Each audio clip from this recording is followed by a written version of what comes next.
बिस्मिल्लाहिर्रहमानिर्रहीम। हमारा आज का टॉपिक है क्रॉस रेशो। आइए देखते हैं इस टॉपिक में क्या बयान किया गया है। वेरी वेरी इंटरेस्टिंग, दिलचस्प टॉपिक है, जिसको ये क्रॉस रेशो एक ऐसी रेशो है जिसको बाद में लीनियर फ्रैक्शनल ट्रांसफॉर्मेशन के साथ रिलेट किया गया। The cross ratio of complex numbers z1, z2 and z3 is the complex number z minus z1 over z minus z3 into z2 minus z3 over z2 minus z1। चार complex numbers ने हिस्सा लिया इस formation में। जो result निकला वो भी एक कॉम्प्लेक्स नंबर है और इस फार्मूले का नाम रख दिया गया cross ratio. z minus z1, अगर न्यूमरेटर में तरतीब रखनी है तो फिर इस तरह से होगा z minus z1 into z2 minus z3 divided by z minus z3 into z2 minus z1। और अगर बाय पार्ट इसकी तरतीब रखनी है तो z minus z1 over z minus z, पहला और तीसरा z से माइनस हो रहा है, फिर z2 से तीसरा और पहला माइनस हो। जब इसी की एवेल्युएशन करेंगे, सिंप्लीफिकेशन करेंगे, after simplification we will get the complex number. चलिए चेक करते हैं, मजीद इसकी डिस्कशन को आगे बढ़ाते हैं। Then computing a cross ratio, जब इसको हल किया जाए, we must be careful with the order of the complex numbers. Yes, ये बात, इस ऑर्डर को डिस्टर्ब नहीं होना चाहिए, इस बारे में केयरफुल होना। For example, you should verify that the cross ratio of चार नंबर हमारे पास, एक नंबर तो जी होगा तो बाकी जो तीन होंगे z1 z2 z3, पहला है 0, z2 है 1, z3 है आयोटा, ओके, z है 0, z1 है z0, z1 है 1, z2 है आयोटा, z3 है 2।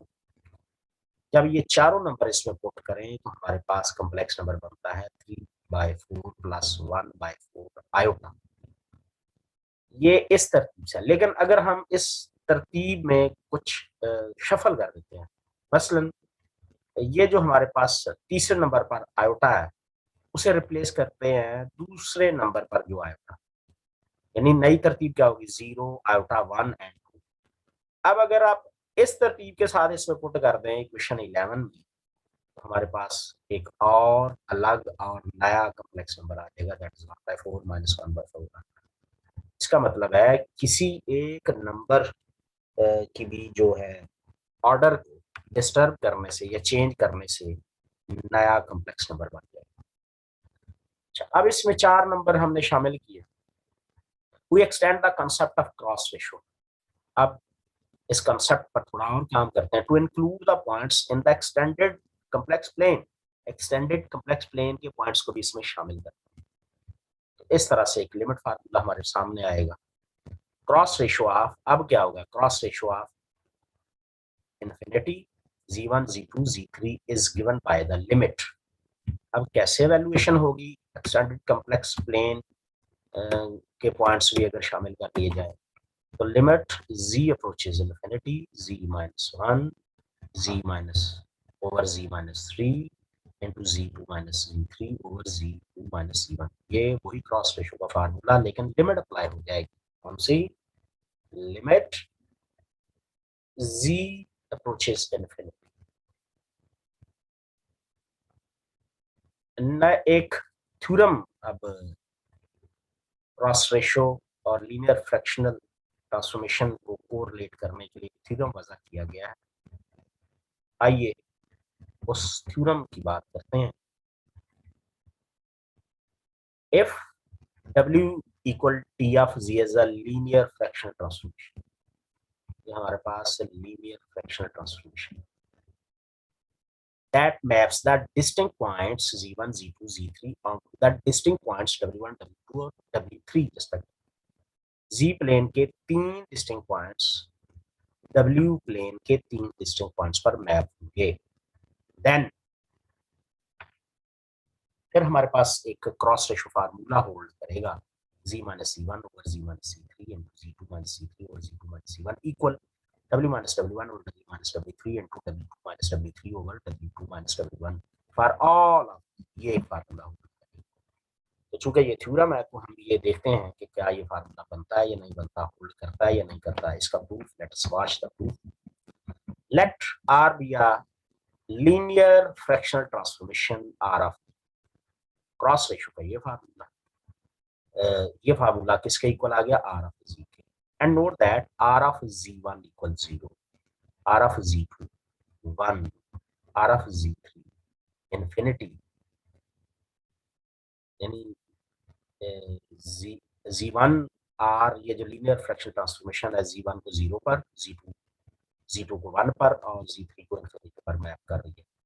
Consider also linear fractional transformation. एक और लीनियर फ्रैक्शनल ट्रांसफॉर्मेशन है S of Z minus W1 over Z minus W3 into Z W2 minus W3 over W2 minus W1. ये हमारे पास एक और लीनियर फ्रैक्शनल ट्रांसफॉर्मेशन है. Other transformation S, we have S of W1 equal 0. ये transformation W1 को 0 पर map करती है, W2 को 1 पर और W3 को इंफिनिटी पर map. Therefore, the points Z1, Z2, and Z3 are mapped onto the points W1, W2, and W3 respectively by linear fractional transformation S inverse R of Z. किस कुलिये के तहत Z1, Z2, Z3, W1, W2 और W3 पर map होते हैं, किस transformation के तहत मैप होते हैं, वो इस linear fractional transformation S inverse R of Z के तहत मैप होते हैं. From this, it follows that 0, 1 and infinity are mapped onto 0, 1 and infinity respectively by the composition of P inverse S inverse R of Z. Now it is straightforward exercise to verify that the only linear fractional transformation that maps 0, 1 and infinity onto 0, 1 and infinity is the identity mapping. यानी जिनको map किया जा रहा है वो उन्हीं अपने आप पर, उन्हीं नंबर पर ही मैप हो रहे हैं. इसलिए ये जो मैपिंग होगी आइडेंटिटी मैपिंग होगी. यहां से क्या हम रिजल्ट निकालेंगे, P inverse of S inverse of R of Z equal Z, यानी जो अप्लाई कर रहे हैं वही आंसर आ रहा है. Equivalently R of Z equal S of P of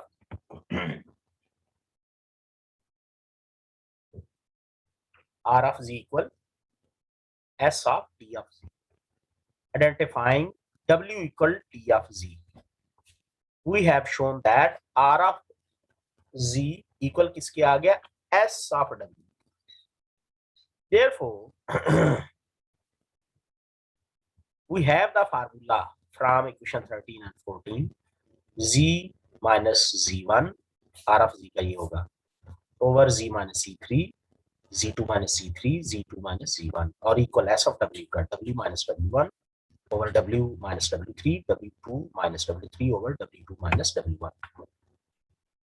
इस तरह से हम ये फार्मूला बनाने में कामयाब हो गए, जो फार्मूला क्रॉस रेशो और लीनियर फ्रैक्शनल ट्रांसफॉर्मेशन को आपस में रिलेट करता है. तो ये बात हमें समझ में आई कि जहां पर लीनियर मैपिंग होगी तो तीन डिस्टिंक्ट पॉइंट पर मैप होंगे, तो वहां पर ये फार्मूला पाया जाएगा अगर W equal P of Z linear fraction transformation. इस फार्मूले को अभी हमने प्रूफ किया. तो इसका एक प्रॉब्लम भी है, कहता है construct linear transformation that maps 1 iota and -1 on the unit circle Z mod equal 1. ये 3 पॉइंट्स है 1 आयोटा -1 यूनिट सर्कल पर, यूनिट सर्कल जी मॉड इक्वल 1, इस पर ये 3 पॉइंट्स पाए जाते हैं। और हम ऐसी लीनियर फ्रैक्शनल ट्रांसफॉर्मेशन बनाना चाहते हैं, तलाश करना चाहते हैं जो इन तीनों पॉइंट्स को -1 0 1 पर मैप कर दे on the real axis. Determine the image of interior of z mod less than 1 under this transformation.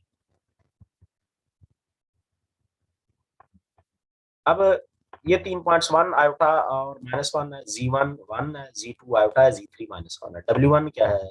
-1 है, w2 क्या 0 है, w3 क्या 1। तो इसको हम w ऑफ t z इसको सेटिस्फाई करेगी, जो हमारा अभी थ्योरम पढ़ा है उस थ्योरम के तहत जो दो मैपिंग इक्वल हैं क्रॉस रेशो के दो फार्मूले, एक जी प्लेन का और एक डब्ल्यू प्लेन का, उसमें ये वैल्यूज पुट कर दो। वैल्यू पुट करेंगे तो हम जब डब्ल्यू की कीमत मालूम करेंगे तो हमें क्या मिल जाएगी? W equal T of G, G minus iota over iota G minus, ये मिलेगा यूजिंग द टेस्ट पॉइंट। अब z इक्वल 0 पुट करें तो हमें टी ऑफ 0 क्या मिलेगा? आयोटा। टी ऑफ 0 क्या मिलेगा? आयोटा। ये 0, T of 0 equal iota. The image of the interior of Z mod less than 1 is the upper half plane V greater than 0। तो ये एक एग्जाम्पल के तहत भी लीनियर फ्रैक्शनल ट्रांसफॉर्मेशन और क्रॉस रेशो के रिजल्ट को जाहिर किया गया है। ये बड़ा ज़बरदस्त रिजल्ट है। ये जो इस वक्त कर्सर जहाँ पर हुआ है, बड़ा ज़बरदस्त फार्मूला है। इस फार्मूले की एप्लीकेशन के साथ हम लीनियर फ्रैक्शनल ट्रांसफॉर्मेशन भी मालूम कर सकते हैं। और जबकि इससे पहले हमने क्रॉस रेशो का ये फार्मूला भी पढ़ा। क्रॉस रेशो की सूरत में जब हम पॉइंट्स को पुट करते हैं तो जो हासिल होता है हमारे पास वो भी एक कम्प्लेक्स नंबर ही होता है। आज का लेक्चर में बाकी इंशाल्लाह। Thank you very much.